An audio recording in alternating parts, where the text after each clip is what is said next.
You probably recognize the hair first, then the beard, and finally, that calm voice telling you there are no mistakes, only happy little accidents.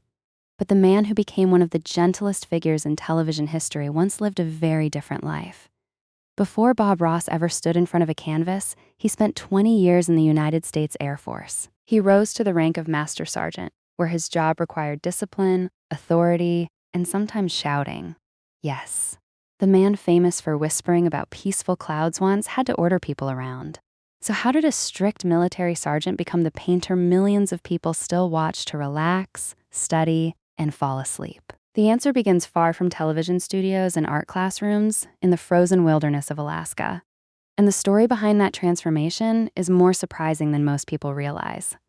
Robert Norman Ross was born on October 29th, 1942, in Daytona Beach, Florida. He grew up around Orlando in a practical, working-class family. His father was a carpenter, and as a young man, Bob worked beside him. During those years, an accident caused him to lose part of a finger on his left hand. It could have ended any future involving delicate manual work. Instead, Bob eventually learned to handle brushes and palette knives with extraordinary control. He also developed a deep affection for animals. He cared for injured squirrels, birds, and other small creatures, a side of his personality that later appeared on television. But painting was not yet his plan. At 18, Bob joined the Air Force. That decision carried him away from sunny Florida and into a landscape unlike anything he had known before. Alaska would not simply change where he lived. It would change the entire direction of his life. In Alaska, Bob Ross eventually became a master sergeant at Eielson Air Force Base. His television personality did not exist yet. He was responsible for enforcing rules, demanding punctuality, inspecting work, and correcting people when they failed to meet military standards. Ross later described himself as the person who made men clean bathrooms, make their beds, and arrive on time. Over the years, he grew tired of being angry. He decided that once he left the military, he would never scream at another person again. But outside the base, Alaska offered him something completely different. Snow-covered mountains, dark pine forests, frozen lakes, vast skies that seemed to stretch forever. These landscapes stayed in his memory. During his free time, Ross began taking painting lessons and trying to capture what he saw around him. The mountains that later appeared in hundreds of his paintings were not imaginary. They were echoes of Alaska, painted from memory again and again. Bob enjoyed painting, but traditional classes often frustrated him. He wanted someone to show him how to paint a mountain, a tree, or a reflection. Instead, many lessons focused on theory and abstraction. Then he discovered a television painter named William Alexander. Alexander demonstrated a method called wet-on-wet painting. Instead of waiting days for each layer of oil paint to dry, the artist placed new colors directly onto a surface that was still wet. The technique was fast, flexible, and perfectly suited to Bob. He practiced during lunch breaks and whenever he could find time. With a palette knife, he learned to create sharp mountain ridges. With a large brush, he could build entire forests in seconds. Soon, he was painting small Alaskan landscapes on gold mining pans and selling them to tourists. Eventually, painting began earning him more than his military work. For the first time, art was no longer just a hobby. It was an escape route. After 20 years of military service, Bob Ross retired from the Air Force in 1981 and committed himself completely to painting. But success did not arrive immediately. He traveled around the country, teaching small classes in shopping malls and local art stores. Some sessions attracted only a handful of students. Money was tight, and that is where his famous hair entered the story. Bob's natural hair was much straighter. He reportedly got a perm because maintaining it would be cheaper than paying for frequent haircuts while traveling. Later, he came to dislike it. But by then, his curly-haired image had already appeared on promotional materials and business products. The hairstyle he wanted to remove had become his trademark. During this difficult period, Annette Kowalski attended one of his classes and was deeply affected by his calm teaching style. She and her husband became business partners. Together, they began building the foundation for something much bigger than a traveling art class.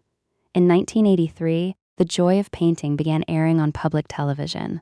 The setup was almost unbelievably simple. A dark background, a blank canvas, a few brushes, a palette knife. and Bob Ross. There were no expensive sets, dramatic edits, or celebrity guests. For roughly half an hour, Bob spoke calmly while an empty canvas became a complete world. Mountains, clouds, forests, lakes, waterfalls, and sometimes a small cabin hidden among the trees. But the real magic was not the speed of his painting. It was the way he made viewers feel. Bob never acted as though art belonged only to talented or educated people. He spoke as if the person watching at home was already capable. And when paint landed in the wrong place, he did not panic. He adapted. A dark mark became a tree. An uneven shape became a rock. A mistake became part of the landscape. Millions were not simply learning how to paint. They were learning how to continue. The paintings looked spontaneous, but the production behind them was highly organized. For many episodes, Bob created 3 versions of the same image. The first was painted before filming and used as a reference outside the camera's view. The second was created during the episode, while viewers followed every brushstroke. The third was painted later, often with more detail, for instructional books and teaching materials. The Joy of Painting eventually ran for 31 seasons and produced more than 400 episodes. That disciplined workflow explains how Bob could appear so relaxed while painting at remarkable speed. He was not guessing. He had practiced the composition, understood every movement, and knew where the painting was going. His military past had not disappeared. It had been transformed. The strict discipline once used to manage an airbase now supported a peaceful creative process. Behind the gentle voice was preparation. Behind the simplicity was mastery. And behind every effortless brushstroke were years of repetition. Some critics dismissed Bob Ross's paintings as repetitive or overly simple, but they misunderstood what he was really creating. Bob was not trying to impress elite galleries. He was trying to remove fear from the act of making art. A blank canvas can feel intimidating. It seems to demand perfection before the first mark is even made. Bob destroyed that pressure. He reminded viewers that they controlled their own world. They could place a tree wherever they wanted. They could make the mountain taller, remove the cabin, or change the sky completely. This freedom turned his painting lessons into something much more personal. His message was simple. Unexpected things will happen. You may not be able to erase them, but you can respond, adapt, and give them a place in the final picture.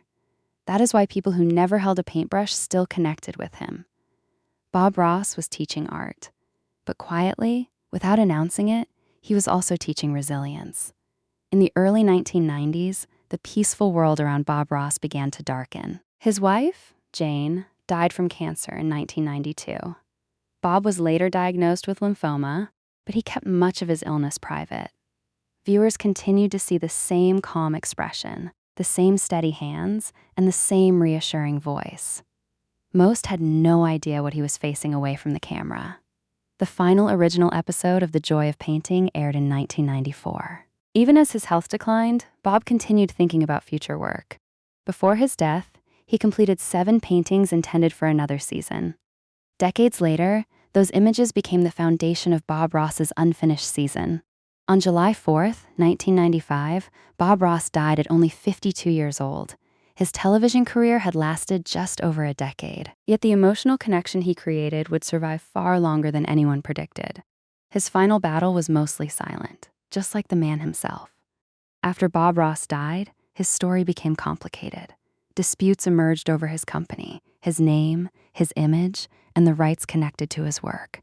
Family members and business partners offered different versions of what happened. But outside those arguments, something remarkable was taking place.